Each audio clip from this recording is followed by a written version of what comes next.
merci de me donner la parole sur ce sujet. Alors, je trouve ça super important et une chance de pouvoir en discuter au sein d'une assemblée très variée, parce que finalement, quand on essaie de connaître la différence entre dépression et apathie, on s'aide un peu de ce que nous dit le patient, mais on s'aide surtout de ce que nous rapportent les aidants.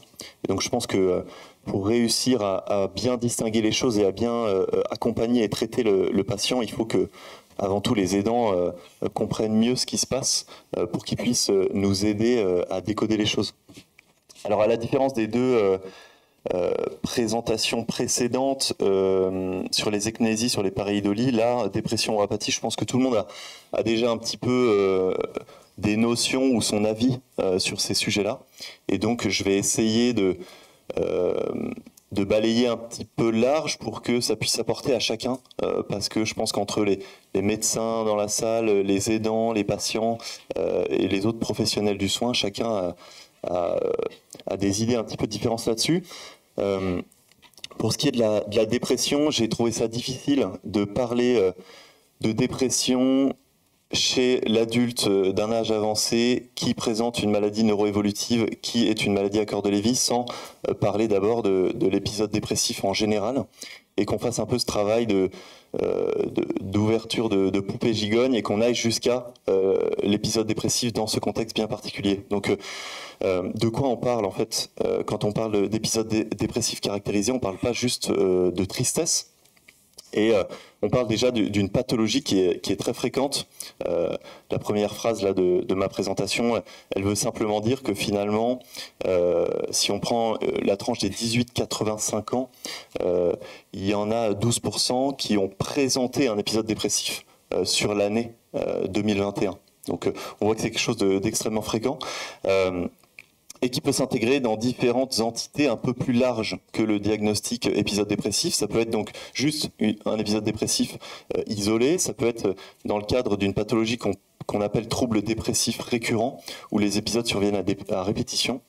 Ça peut faire partie aussi d'une maladie bipolaire et d'autres pathologies.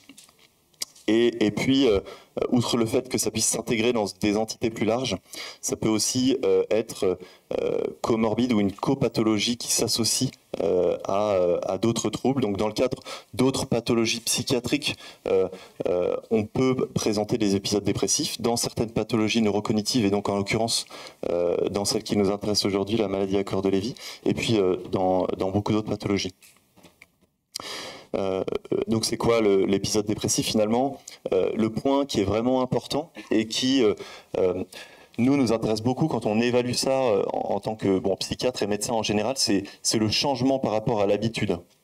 C'est ça qui nous donne des indices sur ce qu'il est pertinent de recueillir durant un interrogatoire et durant un échange avec la personne et son aidant. C'est finalement qu'est-ce qui a changé. Et on verra que c'est également le cas pour l'apathie. On cherche en particulier ce qui a changé dans 4 grands domaines. Dans le domaine de l'humeur, donc du moral, dans le domaine des réponses, des réactions émotionnelles des personnes, dans le domaine du fonctionnement psychomoteur, on verra un peu ce que c'est, et puis dans le domaine des fonctions instinctuelles, le sommeil, l'appétit, la libido, etc. Dans les classifications et dans les critères diagnostiques psychiatriques, on considère qu'il faut que ce changement il ait lieu sur une période d'au moins 2 semaines et que les symptômes soient plus ou moins stables, persistants, sur au moins 2 semaines pour qu'on puisse parler d'épisode dépressif caractérisé, qui est le nom scientifique de la dépression.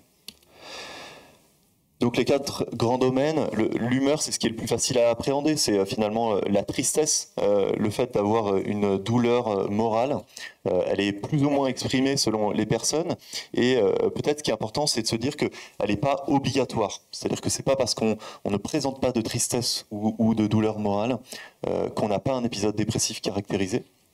Et dans nos critères diagnostiques, si elle est absente, il faut que soit présente un élément de la réponse émotionnelle, et en particulier l'élément anédonie, c'est-à-dire la perte de capacité à ressentir du plaisir. Donc on peut avoir simplement une perte de capacité à éprouver le plaisir de recevoir de ses petits-enfants, de faire les activités qui nous procuraient du plaisir avant, de sortir, etc., sans authentiquement ressentir de tristesse, et pour autant, ça peut être un authentique épisode dépressif. Dans les éléments de réponse émotionnelle, il y a également donc l'anxiété, les sentiments d'incapacité, de mésestime, d'infériorité, alors qui sont plus compliqués à démêler dans la maladie à corps de Lévy parce qu'ils peuvent aussi être induits par les authentiques pertes de capacité sur le plan cognitif qui conduisent aussi à ça. Donc il faut que ce sentiment d'incapacité il soit en quelque sorte exagéré par rapport aux capacités réelles de la personne ou alors que ça engendre un retentissement émotionnel extrême. Ou trop important. Il y a aussi donc une symptomatologie à type de désintérêt, parfois d'idées de persécution, d'idées pessimistes qui dépassent simplement les thématiques sur lesquelles la personne a toujours été éventuellement pessimiste au cours de sa vie, et puis jusqu'à l'extrême des idées d'incurabilité ou de ruine. Les troubles psychomoteurs, c'est quoi? Finalement, c'est qu'on peut avoir dans un contexte d'épisode dépressif caractérisé un ralentissement psychique, un ralentissement moteur, des troubles cognitifs qui vont être très durs dans la maladie à corps de Lévy à distinguer des troubles cognitifs de la maladie neurologique, une incapacité à prendre des décisions. Où ça peut beaucoup énerver ça, les proches des personnes, où on se dit mais choisis, qu'est-ce qu'on fait, est-ce qu'on sort, est-ce qu'on sort pas, est-ce que tu veux ci, est-ce que tu veux ça? Finalement, la personne a une authentique incapacité à décider, qui n'est pas du tout de la mauvaise foi, mais qui est plutôt en lien avec sa symptomatologie dépressive. Et puis, fréquemment, une asthénie, une aboulie, qui est la perte de la volonté. C'est-à-dire, ça me ferait plaisir de voir mes petits-enfants, j'ai pas l'anédonie, mais par contre, j'ai pas la volonté, le courage d'aller leur rendre visite ou de leur proposer de venir. Et puis, la clinophilie, qui est la tendance à rester allongé, rester alité. Enfin, il y a donc les troubles instinctuels et somatiques, donc les altérations du sommeil, de l'appétit. Alors, j'ai pas dit augmentation ou réduction à chaque fois parce que ça peut être les deux. Ça peut être une augmentation du temps de sommeil ou une réduction. Ça peut être une augmentation de l'appétit ou une diminution. Des troubles de la sexualité et des plaintes somatiques de type douleur chronique, sensation d'inconfort. Donc là, on parlait de la dépression chez tout le monde. Et si on essaye de se focaliser sur la dépression de la personne âgée, alors la prévalence, elle est fluctuante. Ça dépend si on parle d'épisodes dépressifs caractérisés ou de symptômes dépressifs. En tout cas, ça toucherait 2 à 3% des personnes âgées de plus de 65 ans qui vivent chez elles. Et puis, on voit que plus on est dans une institution, plus ça augmente, au moins 10% en EHPAD et plus de 15% à l'hôpital. Et puis, cette prévalence, elle va exploser si la personne présente en plus une pathologie neurocognitive aux alentours de 40% dans la maladie d'Alzheimer. Et puis, donc, ça fait partie, l'épisode dépressif, des symptômes neuropsychiatriques de ces maladies-là. Et c'est le plus fréquent avec l'apathie. Ils sont tous les deux sur les 2 premières marches du podium et donc ça complique encore plus le fait de les distinguer puisqu'ils peuvent être évidemment fréquemment présents ensemble et associés et intriqués.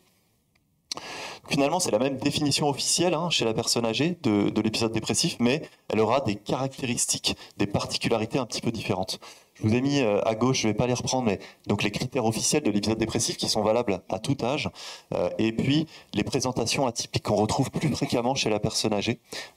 On retrouve fréquemment des dépressions masquées, alors masquées par une plainte surtout sur des symptômes physiques. La personne, on dit mais non, mais elle n'est pas déprimée, elle ne nous dit pas qu'elle est triste, elle nous dit qu'elle a tout le temps des douleurs, des inconforts, des problèmes, ou alors des symptômes cognitifs, elle va se plaindre constamment de sa mémoire ou d'une incapacité. Alors ça c'est pareil, c'est compliqué à distinguer dans la maladie à corps de Lévy avec les autres symptômes associés. La dépression, elle peut être à caractéristiques hostiles. Ça, on le voit assez fréquemment chez la personne âgée, c'est-à-dire que plutôt que d'être triste, elle est irritable, elle est en colère, elle est systématiquement tendue. Il peut y avoir des symptômes anxieux au premier plan, il peut y avoir des symptômes délirants que le docteur Doré a déjà bien évoqué tout à l'heure. Et puis à l'extrême, quand elle est très sévère, on parle de dépression mélancolique, où là, la personne a une symptomatologie tellement avancée que finalement, elle va souvent même plus se plaindre de son état et ça peut rendre le diagnostic plus compliqué. Et puis ces présentations atypiques, elles vont s'intriquer avec les autres problèmes de santé de la personne.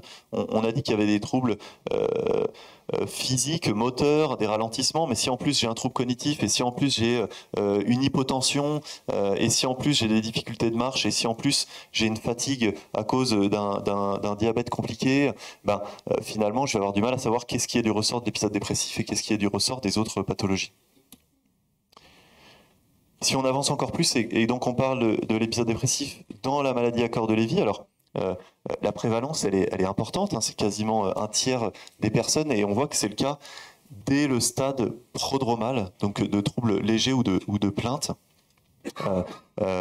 Donc ça corrobore un peu ce qui a été dit plus tôt, que c'est quelque chose qui peut apparaître très précocement, qui peut même arriver avant tous les autres symptômes, et dans ce cas-là, ce sera impossible de faire la part des choses. Quelqu'un qui présente un épisode dépressif à 65 à 70 ans et qui n'a aucun autre symptôme, on ne peut pas deviner que c'est dans un contexte de maladie à corps de Lévy, mais par contre, on aura des petits indices qui peut-être nous pousseront à aller pousser les explorations en se disant mais c'est étonnant, cette personne, elle n'a jamais présenté d'épisode dépressif au cours de sa vie, elle n'a pas vraiment de facteur de risque, elle n'a pas vraiment de facteur précipitant, et pour autant elle en présente un.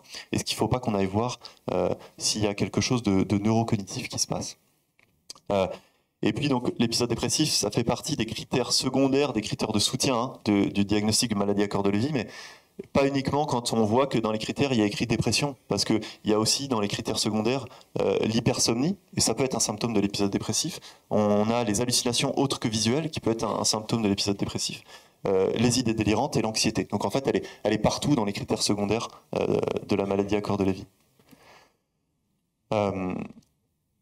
Donc on a vu qu'entre dépression du sujet adulte jeune et du sujet âgé, il y avait des différences, et il y a encore des différences entre la dépression du sujet âgé et la dépression du sujet âgé avec maladie à corps de Lévy. Le docteur Doré en a déjà parlé, je ne vais pas m'éterniser dessus, mais il y a une anxiété qui est en général plus importante, une agitation qui est souvent plus importante, un ralentissement plus sévère, et puis les symptômes ils sont davantage persistants. Et puis, ils viennent se mélanger avec les autres symptômes psychocomportementaux de la maladie, avec les idées délirantes, avec l'anxiété, avec les troubles du sommeil, avec l'apathie qu'on va voir juste après, et avec les symptômes parfois du trouble neurocognitif qui peut être déjà très avancé. Et donc, quand on a un trouble neurocognitif déjà très sévère, qu'on a des conduites d'opposition, qu'on a un isolement, une agressivité, ben, ça va aller se mélanger avec les symptômes dépressifs.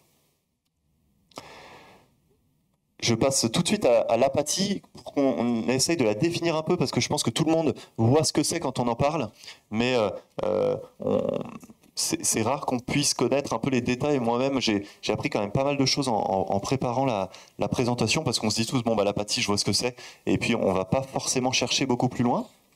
Et je pense que c'est important qu'on ait les idées un peu plus claires avant d'essayer de voir comment on fait pour distinguer ça de l'épisode dépressif. Donc finalement, c'est quand même une notion qui est pas très ancienne, qui a été décrite en 91 initialement comme un trouble de la motivation qui a des conséquences sur la cognition, sur les sens, sur la motricité, sur les émotions. Voilà. Et puis les choses se sont ensuite précisées de plus en plus. En 2002, on nous dit finalement c'est toujours un trouble de la motivation, mais on voit qu'il y a 3 grandes dimensions qui sont affectées. Il y a l'émoussement des affects, il y a la perte des initiatives spontanées de la personne, et puis il y a la perte de l'intérêt qu'il a envers le monde extérieur. Et enfin, les choses ont été encore plus précisées en 2006, où on s'est dit, on va peut-être arrêter de parler de motivation, parce que c'est quelque chose de peut-être un peu trop difficile à caractériser sur le plan scientifique, physiopathologique, et puis peut-être qu'on va plutôt parler de troubles des comportements volontaires et dirigés vers un but, qui commence à quelque chose d'un peu plus concret, facile à mentaliser, et qu'elle aurait 3 composantes: une composante émotionnelle, une composante cognitive et une composante d'auto-activation. Je démarre un comportement, une action, un mouvement moi-même. Et ça, il me semble que c'est très adapté pour essayer de développer des modèles pour comprendre ce que c'est que l'apathie. Mais c'est pas forcément facile pour poser le diagnostic et pour le distinguer d'une dépression, parce que finalement, une atteinte émotionnelle et une atteinte cognitive dans la maladie à corps de Lévy, on l'aura quasiment tout le temps sans qu'il y ait nécessairement une apathie associée. Et donc il y a eu finalement un consensus d'experts qui a abouti à des critères diagnostiques qui me paraissent plutôt assez clairs. Et donc je pense que c'est important qu'on passe 1 ou 2 minutes dessus. Et ces critères, ils nous disent quoi? Ils nous disent que, alors déjà, ils sont valables dans le contexte de troubles neurocognitifs, qu'ils soient légers ou qu'ils soient majeurs. Il n'a pas été validé, ça n'a pas été validé quand on est juste au stade de plainte cognitive ou de troubles du comportement isolé. Et c'est pas que pour la maladie à corps de Lévy. il faut présenter des symptômes dans au moins deux des trois grands domaines qu'on a évoqués avant. Et il faut que ces symptômes, ils persistent dans le temps, comme dans la dépression, mais là, 2 fois plus longtemps, au moins 4 semaines. Dans le domaine de la perte d'initiative, on nous dit quoi? On nous dit qu'il faut qu'il y ait des symptômes parmi la perte de spontanéité, d'activité de la personne. Donc, elle va avoir moins tendance à aller effectuer ses loisirs, moins tendance à effectuer les tâches qu'elle faisait d'habitude, moins tendance à penser à aller se laver, moins tendance à initier des conversations. Et finalement, souvent, c'est assez étonnant parce que la personne, quand nous on la reçoit en consultation et qu'on lui dit alors, quels sont vos loisirs, quelles sont vos passions? Ils nous disent, bah, moi j'adore le jardinage, je m'occupe de mon jardin, il est vraiment magnifique. Et puis l'aidant nous dit, mais n'importe quoi, ça fait 2 ans qu'il n'y a pas touché. Et là on se dit, mais c'est étonnant. Parce que la personne, elle a l'air tout à fait authentique et sincère quand elle nous dit que c'est quelque chose qu'elle adore. Et pour autant, l'aidant, on le croit aussi, il nous dit, mais il en fait plus. Et alors là, peut-être qu'on peut être dans cette perte d'initiative où la personne, elle dit pas qu'elle aime plus ça, mais elle a plus d'initiative de s'y adonner. Il y a aussi la deuxième composante, c'est la composante de perte d'intérêt, où la personne finalement va être moins enthousiaste à l'idée de faire des choses pour lesquelles elle était enthousiaste avant. Donc elle va être moins curieuse, elle va être moins attentive à ce que les autres font. Donc on a l'impression qu'ils sont un peu plus égoïstes. Les enfants viennent avec les petits-enfants, on lui met sa petite fille sur les genoux, il est content 3 minutes et puis ensuite il n'en a plus rien à faire. Ça peut faire partie de cette symptomatologie-là de perte d'intérêt. C'est pas une mauvaise volonté, c'est pas qu'on n'aime plus la personne, mais c'est vraiment que on n'arrive pas à maintenir notre intérêt quant à la situation. On est moins persévérant, on est moins participatif. Et puis le troisième domaine, c'est le domaine de l'émoussement affectif. Alors je trouve qu'il porte bien son nom, c'est assez parlant. Donc la personne, elle est moins expressive dans ses réactions, et donc c'est à la fois dans les émotions spontanées, on a l'impression que tout lui passe dessus, qu'il s'en moque, et ça peut engendrer des frustrations énormes. Il est moins affectueux, et là j'ai souligné une partie d'un point, parce que pour moi c'est une des choses qui sont les plus utiles pour distinguer dépression et apathie, c'est que dans la dépression, on a un émoussement de nos émotions positives, parce qu'on est déprimé, mais on n'a pas du tout d'émoussement de nos émotions négatives, et au contraire, on les ressent encore plus fort. Un événement négatif va être exagéré, va être vécu encore plus difficilement. Dans l'apathie, on se moque des choses positives, on se moque aussi des choses négatives. Cet émoussement, il engendre aussi une diminution de la réactivité vis-à-vis des choses qui pourraient avoir un impact sur autrui, sur son proche, sur son conjoint, sur ses enfants. Et ça peut être très difficilement vécu. Et puis il y a authentiquement une diminution des capacités d'empathie envers l'autre. Bon, il y a toujours des critères d'exclusion quand on fait ce type de diagnostic. Donc ça veut dire, finalement, je vous l'ai mis pourquoi? Pour dire que là on nous dit qu'il faut que tous ces symptômes ne soient pas exclusivement causés par une maladie, notamment psychiatrique.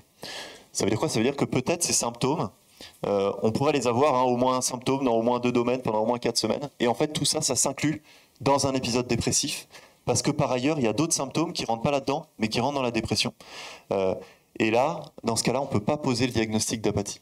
Donc ça complexifie un peu les choses, mais on est toujours un peu dans ce système de poupée gigogne. Est-ce que tous ces troubles, ils peuvent s'intégrer dans une entité plus grande qui explique mieux les choses ou pas?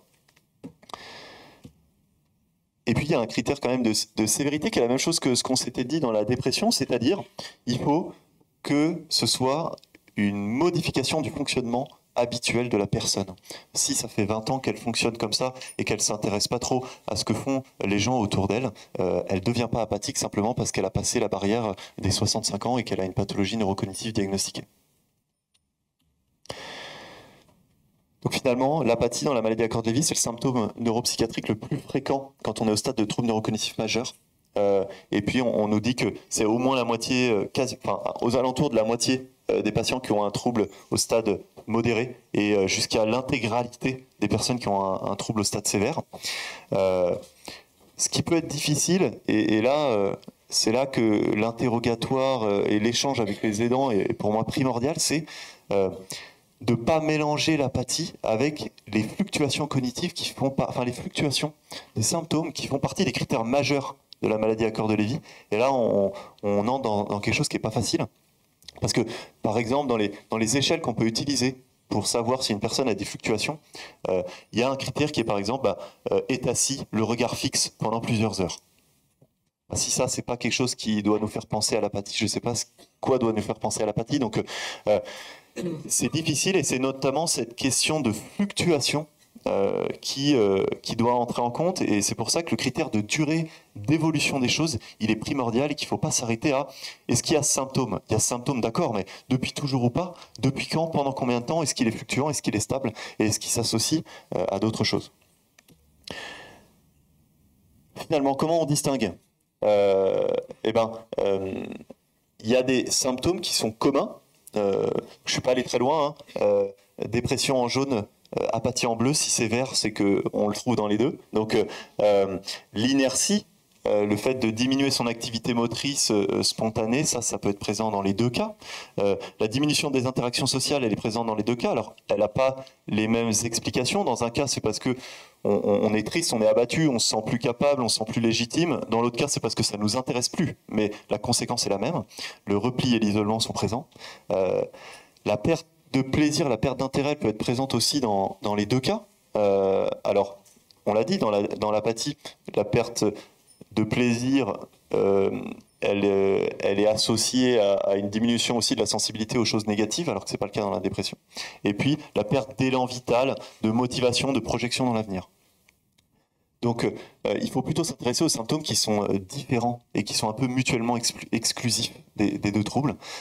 Dans la dépression, on est triste ou on a des émotions négatives exacerbées. Dans l'apathie, tout est émoussé, le positif et le négatif. Dans la dépression, on rumine nos angoisses, nos problèmes. Dans l'apathie, on pense à rien dans ces moments-là, ou en tout cas on pense moins. Et donc, il ne faut pas se dire que parce que quelqu'un ne dit rien, il est forcément triste ou en train de ruminer. C'est pas forcément le cas. Et là, c'est important pour les aidants, mais aussi surtout pour nous, les professionnels, quand on voit les personnes, d'essayer de se rappeler que la personne, quand elle nous dit quelque chose, elle est authentique et elle ne nous dit pas des histoires, elle ne nous raconte pas des choses fausses. Et en fait, parfois, surtout dans les contextes de troubles cognitifs, on peut avoir tendance à surinterpréter et à aller calquer nos connaissances. Et si la personne, elle vous dit qu'elle fait rien, mais que c'est pas parce qu'elle est triste, ou pas parce qu'elle rumine, ou pas parce qu'elle est inhibée, alors il faut la croire. Dans la dépression, il y a aussi cette notion de douleur, de vécu d'ennui. Ça, c'est hyper important, notamment chez les personnes. Moi, ça m'aide quand je fais des visites chez les personnes qui sont en maison de retraite, notamment. Elle reste dans sa chambre, elle ne descend pas en salle commune, elle ne participe pas aux activités. Bon. On discute avec la personne. Est-ce qu'elle s'ennuie de rester dans sa chambre, ou est-ce qu'elle ne se rend même pas compte qu'elle n'a pas participé à l'activité? Ça, c'est quelque chose qui aide aussi à faire la différence. La présence d'idées suicidaires, c'est pas associé en général à une symptomatologie apathique, parce que on se dit justement que la personne, elle ressent moins, elle n'a pas de raison de ressentir plus de souffrance, d'être conduite vers des idées suicidaires. Et puis les idées de désespoir, de culpabilité, d'anxiété, ça c'est plutôt du côté de l'épisode dépressif, alors que le désintérêt, l'indifférence fait plus pencher vers l'apathie. Finalement, ça sert à quoi de les distinguer? Parce qu'on pourrait se dire, bon, elles sont là toutes les deux, elles sont là très fréquemment dans ces pathologies-là, qu'est-ce que ça change? Mon avis, c'est que déjà, ça change le vécu des gens qui les entourent. Parce qu'en fait, vivre avec un proche qui a des troubles cognitifs, voire des troubles psychocomportementaux associés, c'est extrêmement difficile. Mais si on se rajoute la peine d'être persuadé qu'il a un épisode dépressif sévère, parce qu'il reste dans son fauteuil plusieurs heures de suite la journée, et donc vivre par procuration la souffrance qu'on pense qu'il présente, alors qu'en fait c'est peut-être une symptomatologie apathique, c'est se rajouter une douleur qui n'est pas forcément utile. Je veux pas aller trop loin là-dedans, mais l'idée c'est pas de dire qu'une personne apathique ne souffre pas de son état, mais qu'en tout cas le vécu il n'est pas le même. Par contre, l'apathie, elle est quand même hyper importante à diagnostiquer, parce qu'on voit bien dans les études qu'elle est associée à une majoration du fardeau des aidants, elle diminue la qualité de vie, elle accélère le déclin cognitif et elle augmente la probabilité d'être accompagné plus rapidement en maison de retraite. Et puis enfin, ça oriente un peu la prise en charge thérapeutique médicamenteuse. Ça a un peu été dit avant, mais dans l'épisode dépressif, le traitement, c'est les antidépresseurs. J'en ai mis quelques-uns là parce que l'assemblée est variée. Il y a peut-être des professionnels qui seront intéressés par ça. Et si j'ai mis les doses, c'est surtout pour qu'on regarde le deuxième chiffre, c'est-à-dire jusqu'à où on peut aller, parce que c'est souvent ça le problème. On sous-dose souvent. Mais le problème, c'est que les antidépresseurs, ils peuvent augmenter les symptômes apathiques. Donc là, on est en difficulté parce que si on a mal fait le diagnostic, on peut aggraver l'un au lieu d'améliorer l'autre. Et puis si on a les deux en même temps, il va falloir décider. Et c'est là que les aidants interviennent aussi, les patients en premier lieu, mais les aidants aussi, pour savoir qu'est-ce qui a le plus de retentissement sur la qualité de vie du malade, qu'est-ce qui a le plus de retentissement sur la qualité de vie de l'aidant, et qu'est-ce qu'on va essayer de privilégier. Juste un mot, parce qu'il y a des choses qui commencent à être entendues sur le méthylphénidate, la Ritaline, pour diminuer l'apathie, ce serait peut-être un des premiers traitements pharmacologiques qui existent. Alors, à ma connaissance, ça peut être éventuellement recommandé uniquement pour l'instant dans l'apathie, dans le cadre de la maladie d'Alzheimer. Et je ne suis pas du tout expert de ces questions-là, mais à mon avis, il est un peu trop tôt pour penser à ça dans la maladie à corps de Lévy. Mais encore une fois, je ne suis pas expert.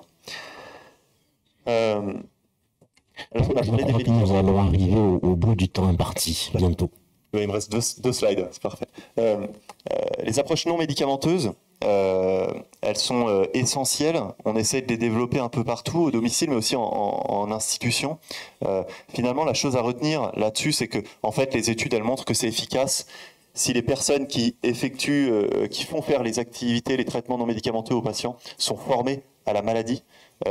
Et sont formés aux approches relationnelles avec ces personnes. Et en fait, c'est ça qui change la donne. C'est pas tellement quelle activité non médicamenteuse est vraiment plus efficace. Et dans la dépression et dans l'apathie, il y a des thérapeutiques non médicamenteuses qui ont fait la preuve de leur efficacité. Il y en a commune, la musicothérapie, ça marche dans les deux cas. Peut-être ce qui serait à retenir, c'est que une approche multimodale où on en effectue plusieurs, c'est mieux. Et si l'approche elle est individualisée à la personne, ça change tout. Et qu'il faut peut-être faire attention dans l'apathie. Si on surstimule la personne, on peut aggraver les choses, voire engendrer de l'agressivité. En conclusion, c'est des pathologies qui sont fréquentes dans la maladie à corps de Lévy, qui sont non exclusives l'une de l'autre, que la perte d'intérêt, d'énergie, de plaisir, elle se trouve dans les deux cas, que la tristesse, la rumination, la douleur, c'est plus spécifique de l'épisode dépressif, qu'il n'y a pas de traitement médicamenteux de l'apathie malheureusement pour l'instant, et que les thérapeutiques non médicamenteuses, elles sont d'autant plus efficaces que les personnes sont formées à connaître la maladie et à connaître l'approche relationnelle envers le patient. Merci beaucoup. Merci.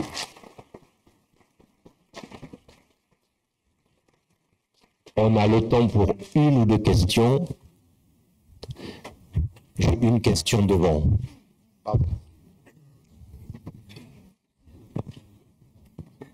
C'est bon, Antoine.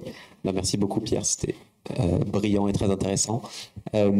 Quand souvent les proches nous disent mais enfin, je lui dirais, ça lui ferait du bien d'aller prendre l'air, d'aller voir les copains, de sortir, mais la personne n'est pas du tout motivée. Et en l'occurrence, je parle de patients qui sont apathiques et pas dépressifs. Quel est le conseil que tu donnes? Est-ce qu'il faut un peu forcer le destin et dire bah allez, on sort quand même si tu n'as pas envie, ou alors est-ce qu'il faut plutôt respecter l'absence de motivation, de comportement dirigé vers le but de voir les copains? Alors, dans ces cas-là, si on exclut le fait que ce soit lié à une symptomatologie dépressive, moi, ma façon de faire, c'est parfois de tricher un peu avec le patient, c'est-à-dire tout en restant bien intentionné, mais en tout cas en disant, bon, peut-être que sa symptomatologie apathique engendre un désintérêt, une perte de motivation qui fait qu'il n'a pas envie de faire l'action. Mais peut-être que dans ce cas-là, je ne vais pas lui présenter l'action en entier et pas lui dire on va aller faire un tour, puis ci, puis ça, etc. Et peut-être l'amener pas à pas vers des petites actions et revoir un peu à la baisse nos ambitions quant à l'activation comportementale qu'on veut engendrer. Et peut-être que de fil en aiguille, chez certains patients, il a accepté d'aller dehors, puis il a accepté de faire le tour du quartier, puis il a accepté d'aller un peu plus loin et de monter dans la voiture. Et peut-être qu'en passant par ça, on s'affranchit d'une partie des freins qui sont l'opposition active du patient parce qu'il n'est pas motivé pour le faire. Alors qu'une fois qu'il y est, c'est pas forcément déplaisant pour lui. J'ai une ultime question. Professeur Roubaud, et ce sera la dernière. Donc Claire Roubaud de Bordeaux, gériatre. Moi, c'était juste pour faire un retour parce que en consultation, j'avais expliqué à une patiente ce que c'était que l'apathie et je m'étais pas rendu compte à quel point ça avait pu lui faire du bien. parce qu'en fait, elle était persuadée que son mari l'aimait moins. Parce qu'il n'avait pas organisé le week-end habituel en amoureux, ça faisait 2-3 ans. Et elle avait conviction profonde que c'était un manque d'amour. Et le fait de lui avoir expliqué ce que c'était que l'apathie, ça l'avait énormément soulagée. Et je le dis pour mes collègues parce que j'avais pas du tout l'impression, en l'expliquant, que ça allait changer les choses. Et au final, ça avait eu un grand impact chez l'aidant. Alors, effectivement, alors, réponse très brève. Moi, j'ai mon biais de psychiatre qui fait que souvent j'expose ce qu'est l'apathie parce que j'essaie de le faire distinguer aux aidants de l'épisode dépressif qu'ils pensent que leur proche a. Et ça aide, mais je pense que dans l'absolu, effectivement, même si c'est pas pour le distinguer d'un épisode dépressif, c'est extrêmement aidant pour comprendre ce que vit la personne. Et ça rejoint un peu la fin de la présentation sur le fait de attention à vouloir surstimuler une personne apathique, ça va pas forcément lui rendre service. Et donc je suis bien d'accord avec vous sur le fait que c'est indispensable de pouvoir expliciter ça aux proches. Merci beaucoup de ce retour. Vous voyez, mesdames, que si votre conjoint vous invite moins, c'est simplement qu'il est apathique.